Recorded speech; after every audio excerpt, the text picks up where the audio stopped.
Bonjour les enfants, aujourd'hui je vais vous lire le livre du trésor de Barbe d'Or.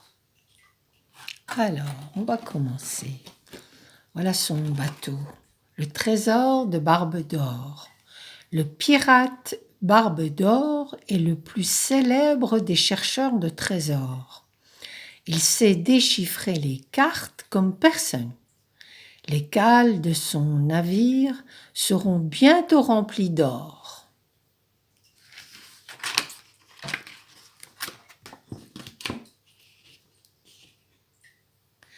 Une fois sur la plage, Barbe d'Or se dirige vers la croix indiquée sur son plan.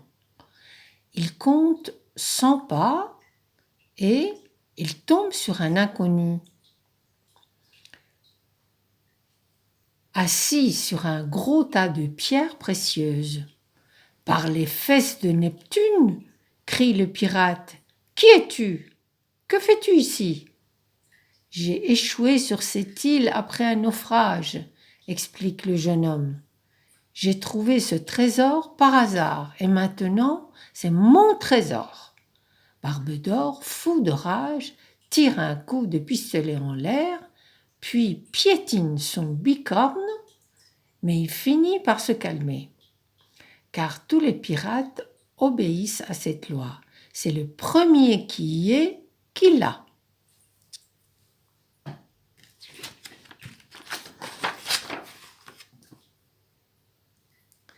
Je m'appelle Victor, se présente le jeune homme. Ça me fait une belle jambe, ronchonne Barbe d'Or. Victor voit bien que le vieux pirate est très déçu. Il lui demande « Dites-moi, capitaine, qu'auriez-vous fait avec ce trésor ?» Barbe d'Or réfléchit. J'aurais acheté une grande maison pour venir m'y reposer entre deux aventures. Victor fronce les sourcils, puis il invite le vieux pirate à le suivre. Une grande maison, répète Victor, un peu comme celle-ci. Barbe d'Or découvre alors la plus grande cabane qu'il ait jamais vue.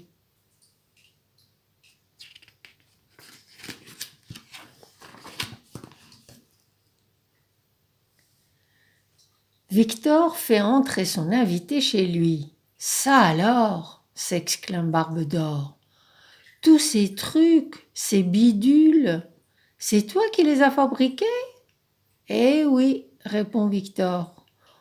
« On peut être mauvais navigateur et bon bricoleur. » Puis le jeune homme s'approche d'une sorte de gros presse-fruits et il dit « Voulez-vous un jus d'ananas, capitaine ?» Les pirates ne boivent jamais du jus de fruits, mais Barbe d'Or est curieux de voir comment marche cette drôle de machine.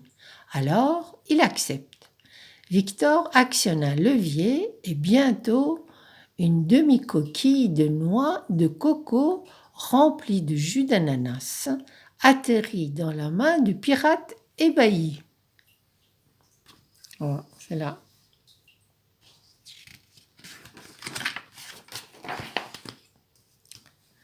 C'est au tour du pirate de questionner Victor. « Et toi, mon bonhomme, que comptes-tu faire de tout cet or ?»« Eh bien, répond Victor, il n'y avait rien à acheter sur cette île jusqu'à votre arrivée. Dites-moi, capitaine, combien vaut votre bateau ?» Barbe d'Or reste bouche bée, puis il éclate de rire. « Ha, ha, ha, tu ne manques pas d'air, mon gaillard. Jamais je n'accepterai de vendre mon navire, mais pour te remercier de ton hospitalité, je veux bien te le faire visiter. C'est déjà mieux que rien, » dit Victor en souriant. Le bateau du vieux pirate a beaucoup navigué. Il a aussi participé à de nombreuses batailles navales. Barbe d'Or a dû rafistoler la coque et recoudre les voiles à plusieurs reprises. Mais le navire n'en reste pas moins impressionnant. Victor dit d'une voix émerveillée Je rêve depuis toujours de parcourir le vaste monde à bord d'un aussi beau bateau. Toi, tu en rêves? Se moque gentiment Barbe d'Or. Moi, je l'ai fait.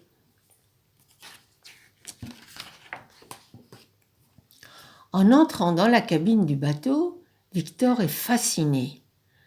Toutes ces cartes, capitaine, tous ces souvenirs que vous avez rapportés, vous devez avoir des milliers d'histoires à raconter. Au moins, mon garçon. Installe-toi dans mon fauteuil. Je vais te narrer quelques-uns de mes exploits les plus fameux. Barbe d'Or troussote et commence à raconter le jour où il s'est battu contre les terribles Barbes Noires. Je l'ai fait déguerpir à toutes jambes, conclut le capitaine 1 heure plus tard.